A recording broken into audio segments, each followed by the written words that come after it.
promoción de la equidad. Muchas gracias, señor senador.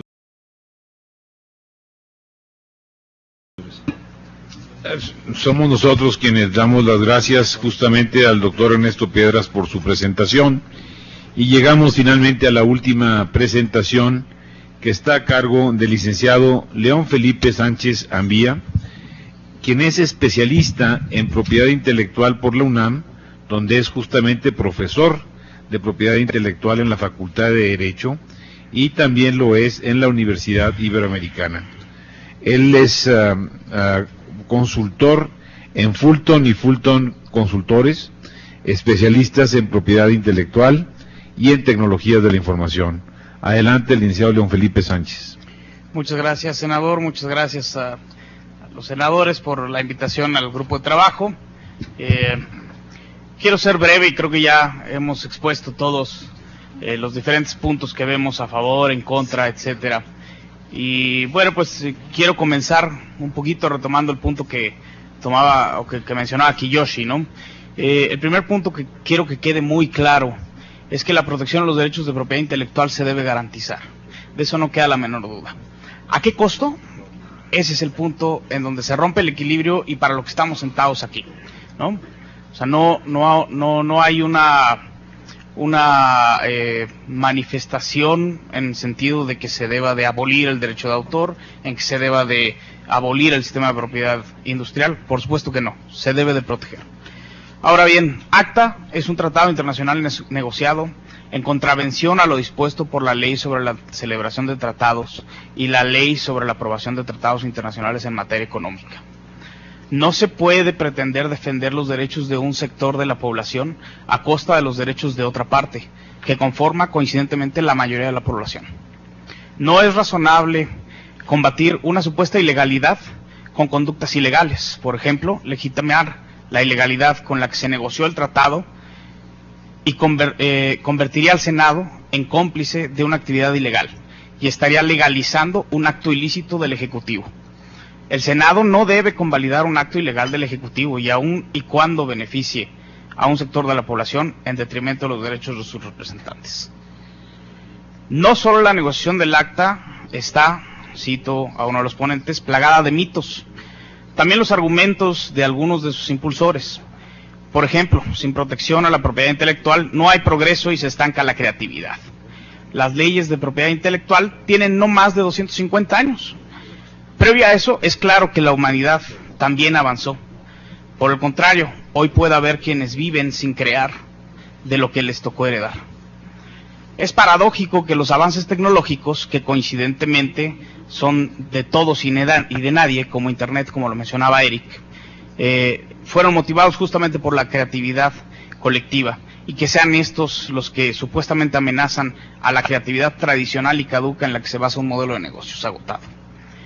Los mecanismos jurídicos para la protección de la propiedad intelectual contemplados en ACTA, desde el punto de vista jurídico, se encuentran ya incorporados a nuestra legislación. Los propios funcionarios encargados de la negociación no entienden por qué nos oponemos tan rotundamente a la ratificación del acuerdo por parte de nuestro país, cuando todas las medidas se encuentran, como se ha dicho ya, incluidas en el marco normativo vigente. Lo mismo pregunto como ciudadano, ¿para qué necesitamos firmar un tratado que nos va a imponer obligaciones adicionales frente a socios comerciales cuando ya todas las medidas que dicho acuerdo contempla se encuentran en nuestra legislación? Me parece ocioso celebrar un tratado que pues contempla ya lo que está en nuestra legislación. Entre las medidas que contempla ACTA existen algunas que resultan jurídicamente incompatibles con nuestra normatividad en la materia. Como ejemplo puedo mencionar la contenida en el artículo 9.1, que introduce conceptos como los daños mínimos garantizados, o como se conocen en inglés statutory damages, o la presunción de cálculo de los daños causados por la parte infractora o presunta infractora, sujetando dicha presunción de cálculo al arbitrio de la parte ofendida, es decir, al titular de los derechos, y dejando en estado de indefensión a la parte a quien se le atribuye la probable infracción de estos derechos correspondientes.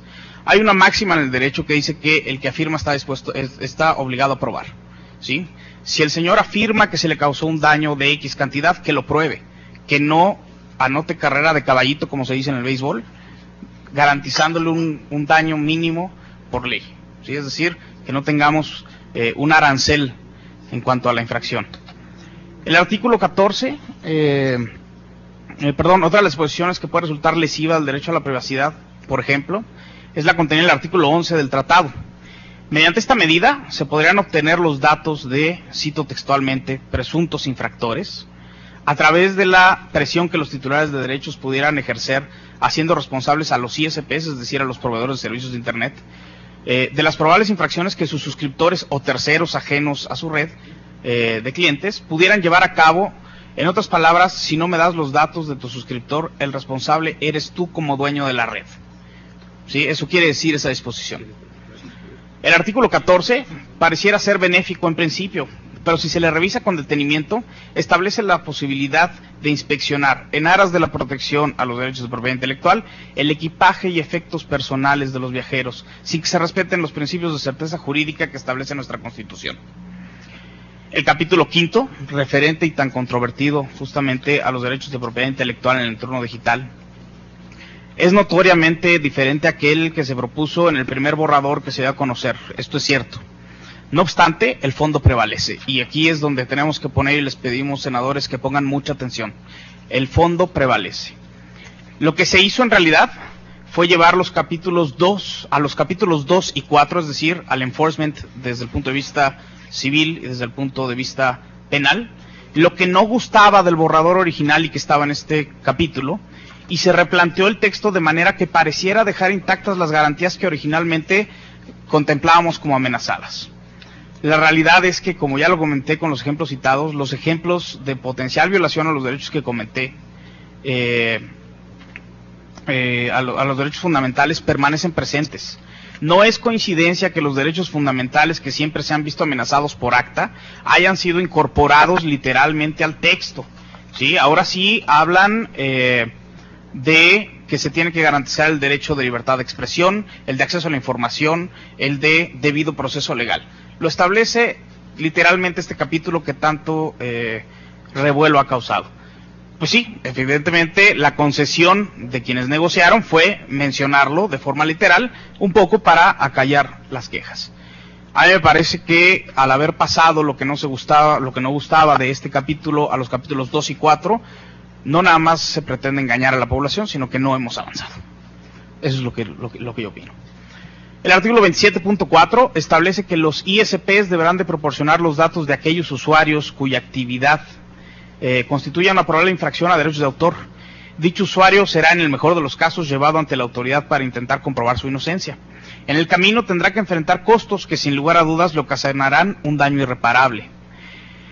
Tan solo hay que considerar la posibilidad que tantas veces hemos comentado en este foro, de que alguien deje su red abierta o incluso cerrada y que ésta sea utilizada por un tercero para cometer actos que pudieran constituir una probable infracción a los derechos de propiedad intelectual, distintos a quien es titular de la línea telefónica.